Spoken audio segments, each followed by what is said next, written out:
देखिए आप 5।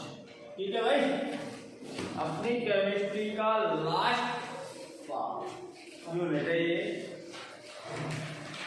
ठीक है, पाठ का नाम है अपना तत्वों के आवर्त वर्गीकरण। तत्वों का वर्गीकरण। तत्व तो जानते हो क्या होते हैं?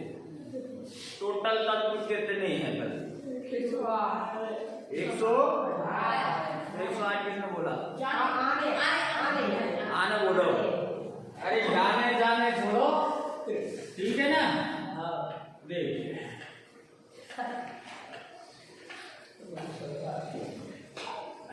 पृथ्वी में टोटल 118 तत्व होते हैं, पाए गए हैं, जिनकी खोज की है।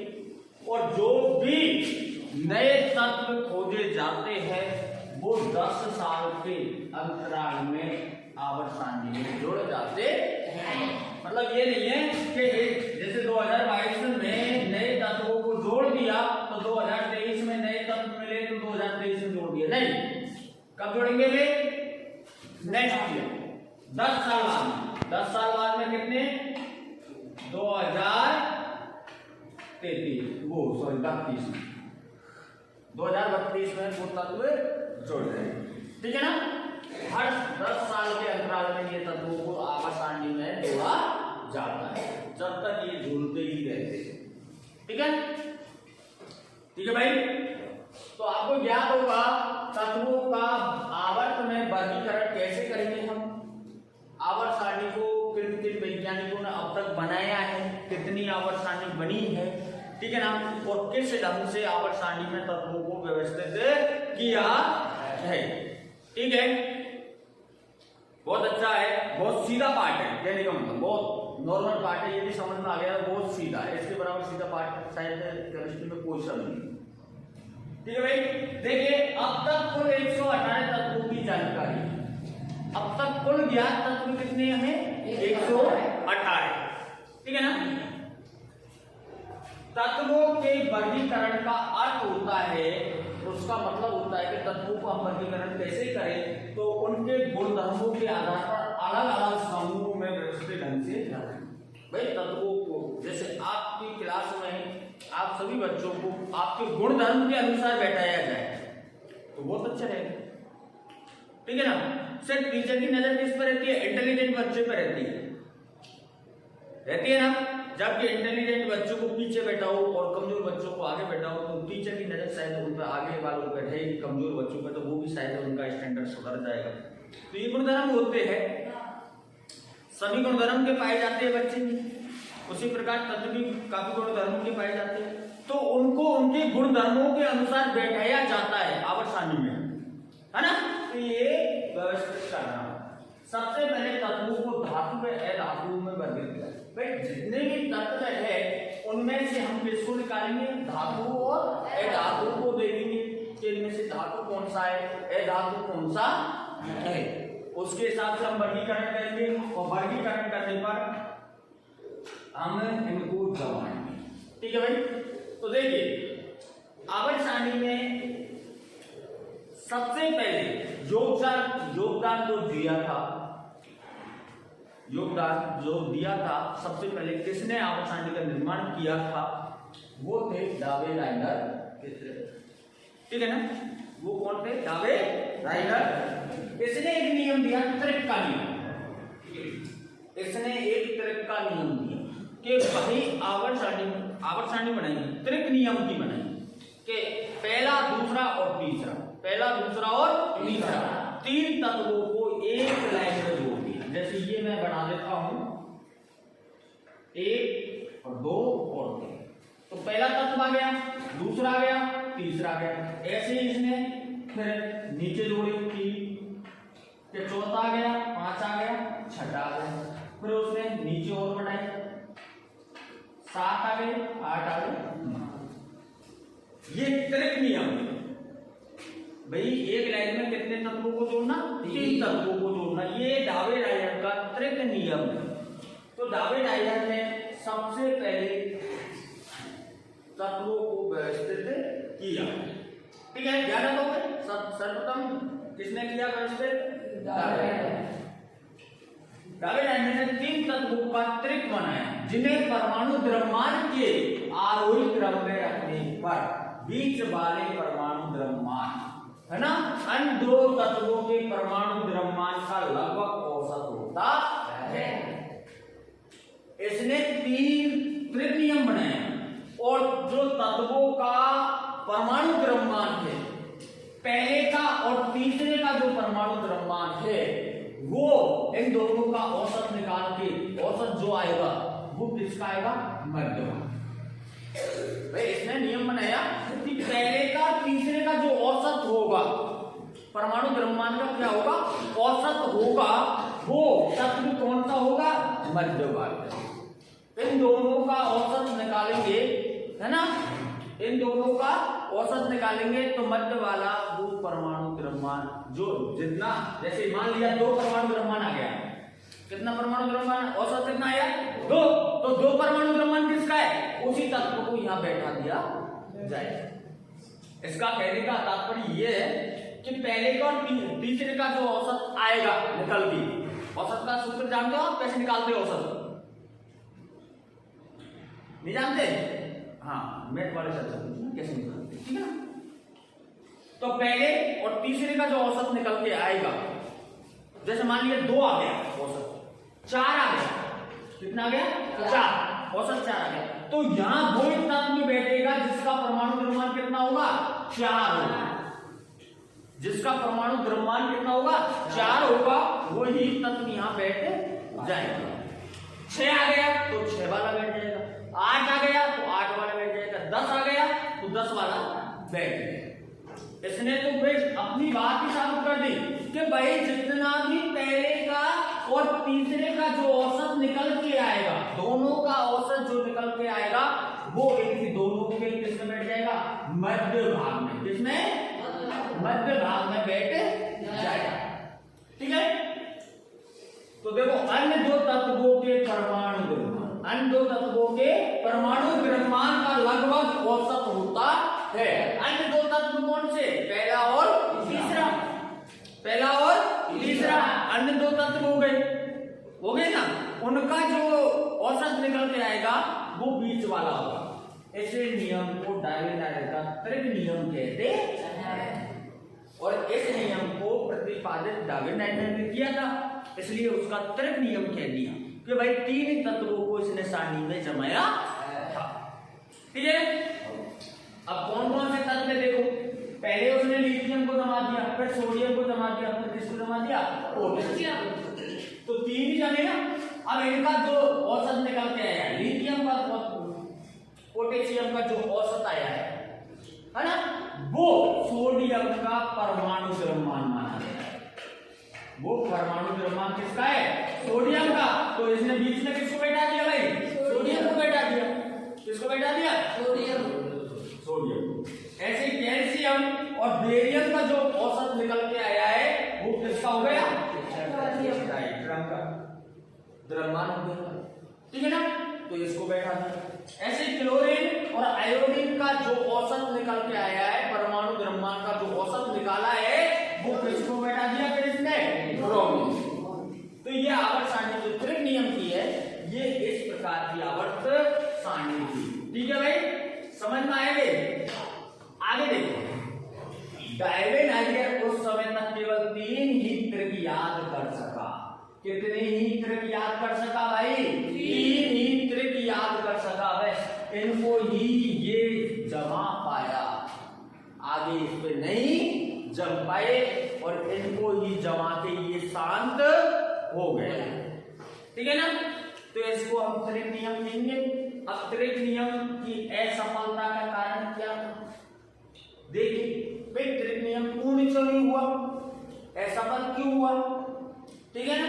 तो देखिए, जिस आधार पर J.W. डार्विन ने त्रिक बनाया, त्रिक नियम बनाया था, उस आधार पर वे 3 ही त्रिक का पता लगा पाए और अन्य तत्वों के साथ कोई त्रिक नहीं बता सके।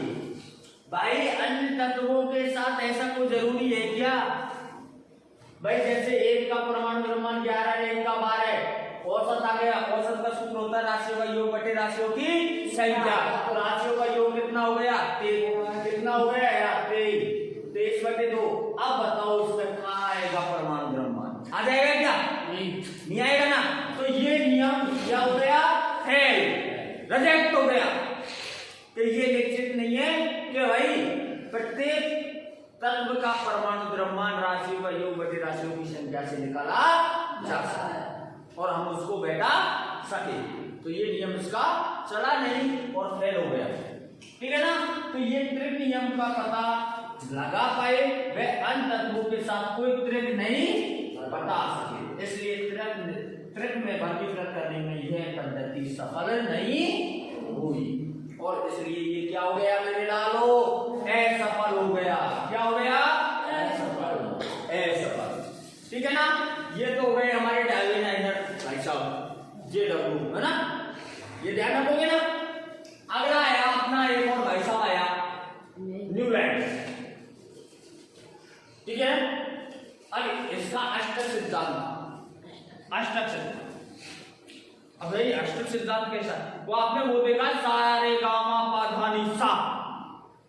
सा से स्टार्ट होता है। किससे स्टार्ट हो रहा है? सा से स्टार्ट होता है और सा पे ही खत्म होता है। सा से स्टार्ट होकर सा पे ही खत्म हो रहा है। सारे गामा पा धा नी सा होता है ना म्यूजिक का। म्यूजिक का फंडा है। जो हम गायकारों को देखते हैं ना, वो गायकार ऐसी ही विधि से काम करते, सारे गामा पा धा नी सा। ठीक है ना। जो गाने बनते हैं वो इसी धुन पर बनते हैं, सारे गामा पा धा नी सा। तो भाई देखिए ये सा से स्टार्ट हो रहा है। आठवां शब्द भी क्या है इसका? सा। और पहला शब्द भी क्या है? सा। तो इसको अष्टक नियम दे दिया न्यूलैंड से, है ना। और ये इस संगीत पर आधारित है। तो देखते क्या है। सन 1866 में अंग्रेजों का एक वैज्ञानिक था जॉन न्यूलैंड ने ज्ञात तत्वों को परमाणु द्रव्यमान के आरोही क्रम में व्यवस्थित कर दिया। परमाणु द्रव्यमान के कौन से क्रम में व्यवस्थित कर दिया? आरोही क्रम में व्यवस्थित कर दिया।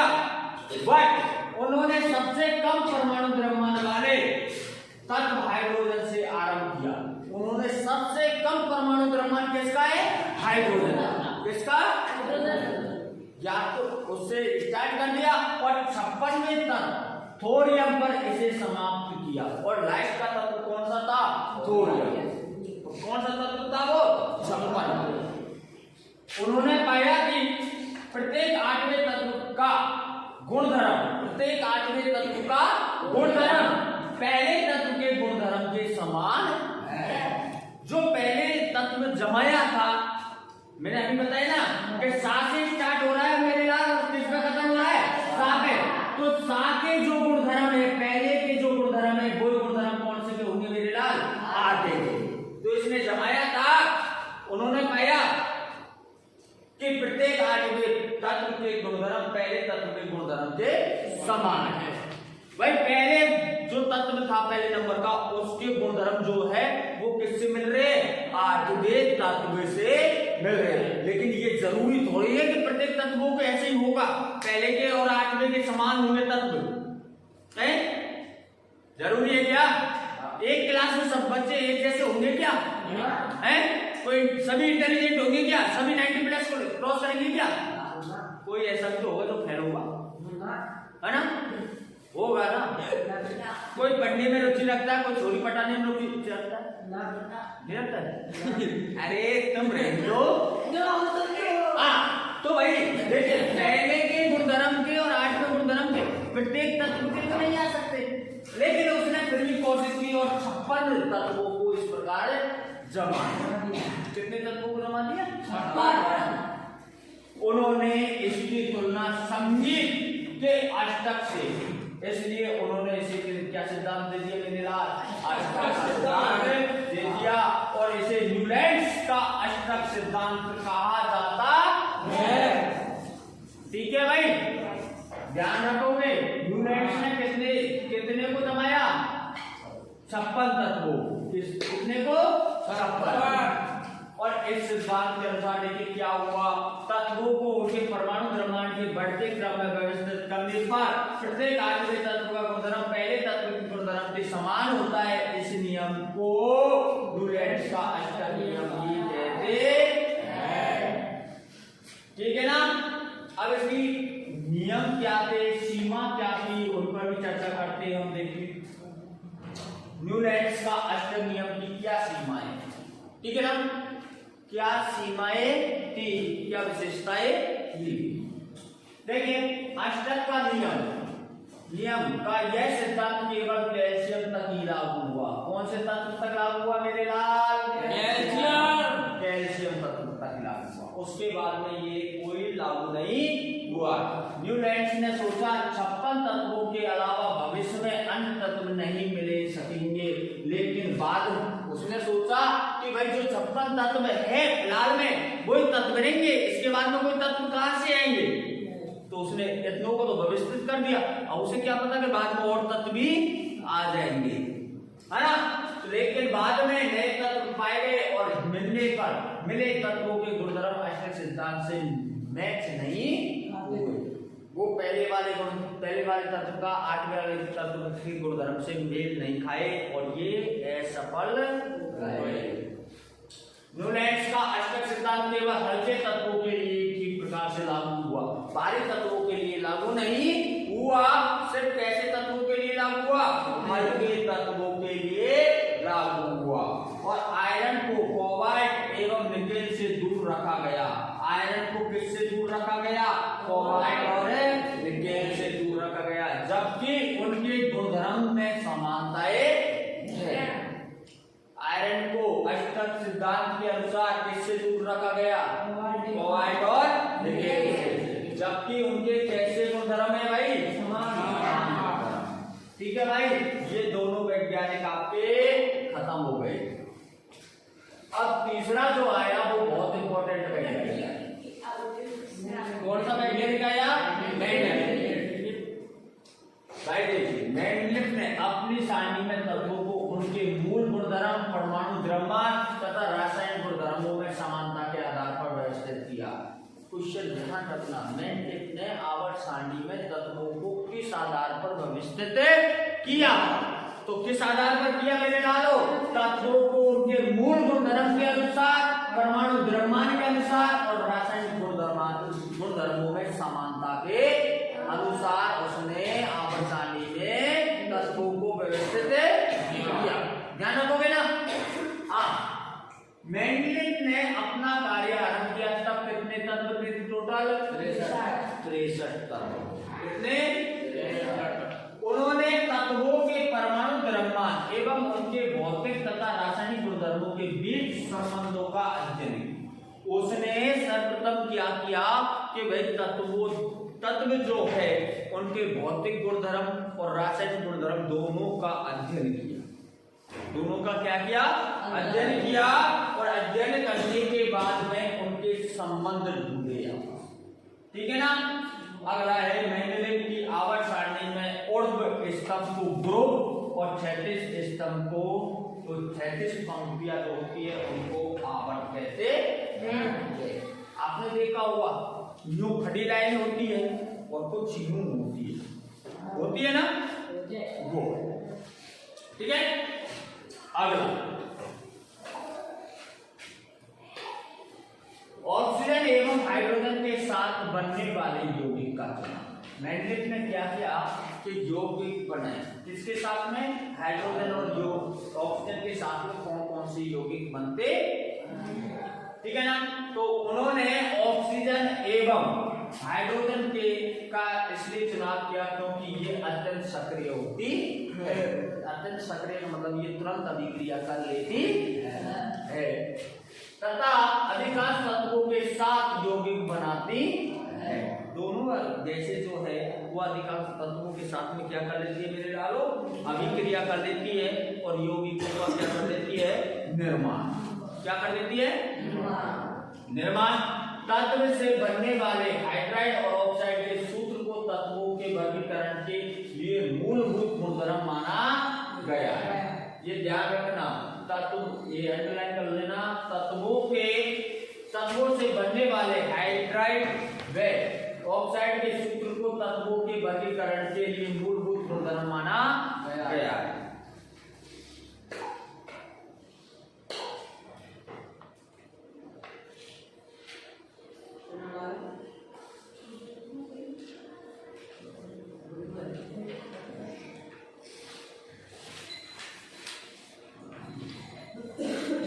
तेरे जाके निकालूंगा, हैं? नहीं निकालूंगा।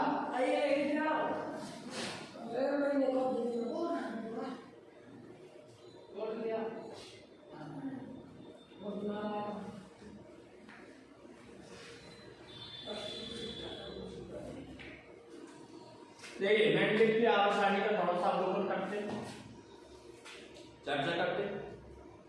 अधिकांश तत्वों को आवर्त सारणी में स्थान मिल गया।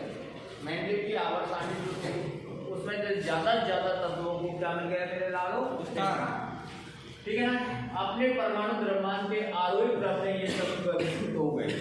परमाणु द्रव्यमान के द्रव्यमान जो था उसके बढ़ते हुए क्रम में इनको व्यवस्थित कर दिया।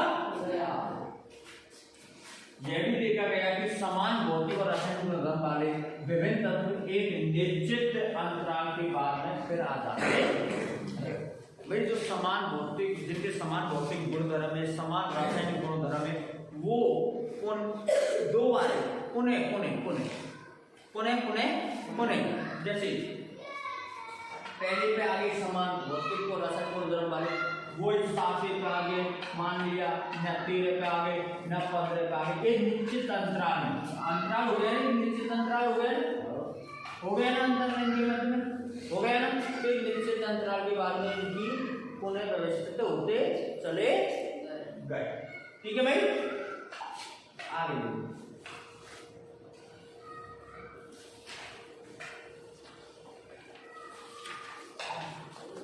देखिए आधुनिक आवर्त सारणी और मेंडलिक की आवर्त सारणी। हाँ सॉरी, मेंडलिक का आवर्त नियम और मेंडलिक की आवर्त सिद्धांत, दोनों में हम अंतर देखते हैं। क्या अंतर?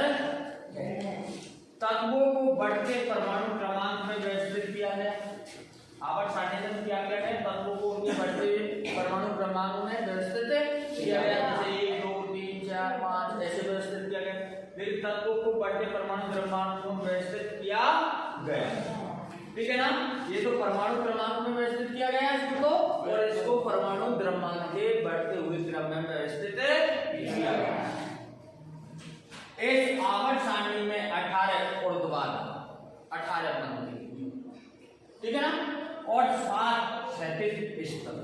भाई 7 तो यूं है, ठीक है ना, और 18 योग, 18 खाने योग है और 7 खाने योग। ठीक है भाई, और इस आवर्त सारणी में 8 ऊर्ध्वाधर और 6 क्षैतिज स्तंभ। ठीक है ना, आगे ध्यान रखना, बहुत अच्छा आंसर है। तत्वों के समस्थानिकों को उनके संगत तत्वों के स्थान पर ही रखा गया, क्योंकि उनके परमाणु क्रमांक कैसे होते हैं। तत्वों के समस्थानिकों को उचित स्थान नहीं मिले। ठीक है, आगे देखिए। रासायनिक रूप से असमान तत्वों को पृथक पृथक वर्गों में रखा गया। रासायनिक रूप से तत्वों को कैसे वर्ग में रखा गया? अलग अलग, जबकि इसमें रासायनिक रूप से असमान तत्वों को एक साथ रखा गया। ये याद रखना और ये याद ही कर ले, ठीक है ना। आगे उत्कृष्ट गैस, मेरे लालो ये बहुत अच्छी है। उत्कृष्ट गैसों की स्थिति, भाई मेंडलेव ने जो गैसें थी, है ना, उत्कृष्ट गैसें थी, उनका क्या किया? उत्कृष्ट गैसों को एक अलग समूह में रखा गया। इन गैसों को अलग समूह में रखने के निम्न कारण थे।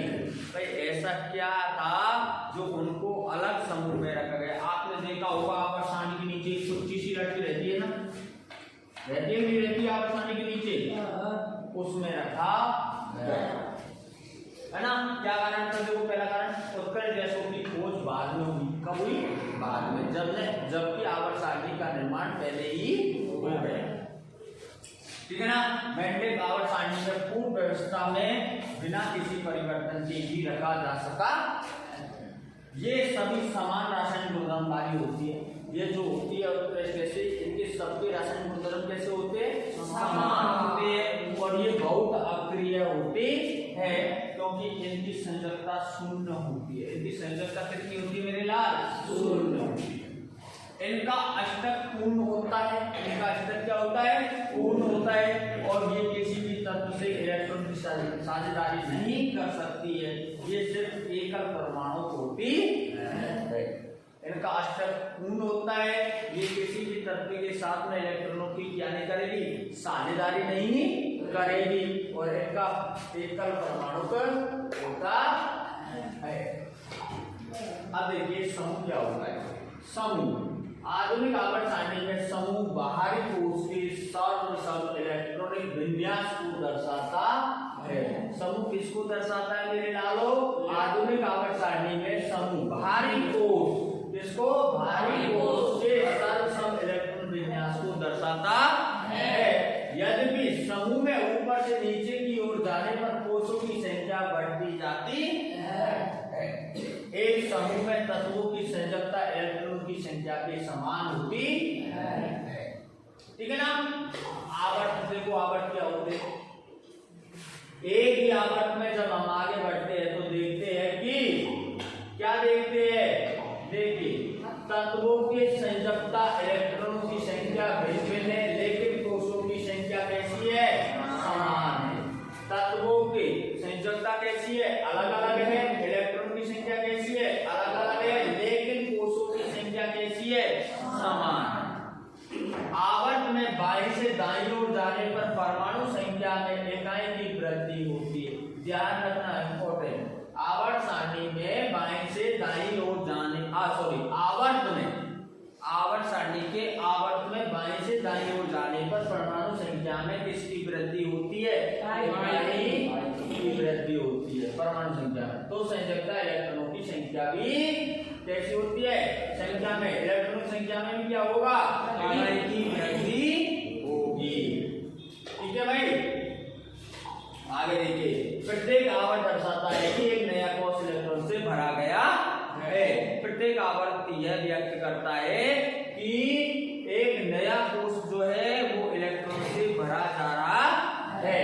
किसी कोश में इलेक्ट्रॉनों की अधिकतम संख्या सूत्र ध्यान रखना 2n² पर निर्भर करती है, जहां n नाभिक से नियत कोश की संख्या को दर्शाता है।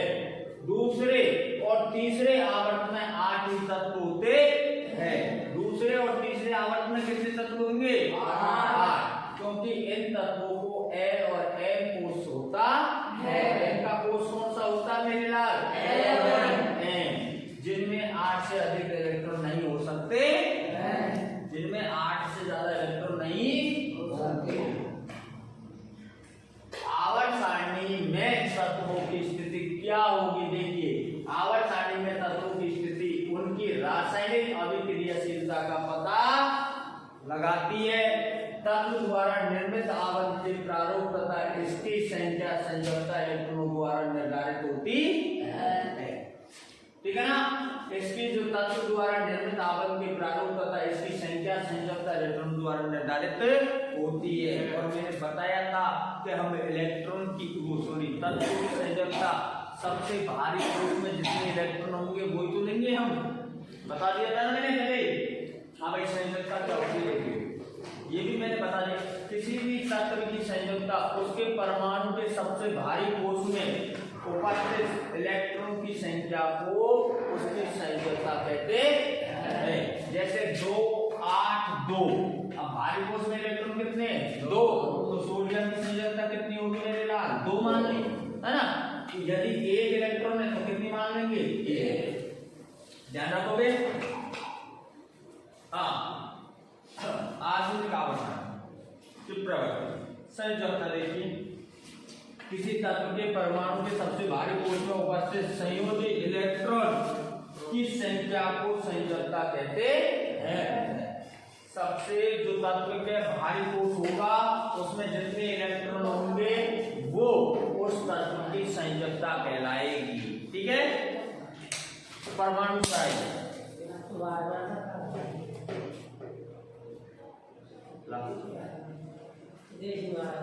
क्या हो गया? परमाणु साइज एक स्वतंत्र परमाणु के केंद्र से उसके सबसे भारी कोष की दूरी परमाणु के साइज को दर्शाती है। परमाणु की साइज को मापने के लिए उसकी त्रिज्या मापा जाता है। परमाणु की साइज कब मापी जाएगी? उसकी त्रिज्या के अनुसार। परमाणु की त्रिज्या को पिकोमीटर से मापा जाता है। किससे? पिकोमीटर। एक पिकोमीटर बराबर होता है 10 की घात -12 मीटर होता है। ध्यान रखना, हाइड्रोजन परमाणु की त्रिज्या 37 पिकोमीटर होती है। कितनी होती है? 37 पिकोमीटर। कुछ तत्वों की और देखते हैं मेरे लाभ। देखिए, लिथियम की होगी 152 पिकोमीटर, बेरिलियम की होगी 111 पिकोमीटर, बोरॉन की होगी 88 और ऑक्सीजन की 66, नाइट्रोजन की 74 और कार्बन की 77 और सोडियम की 82 पिकोमीटर। ठीक है भाई।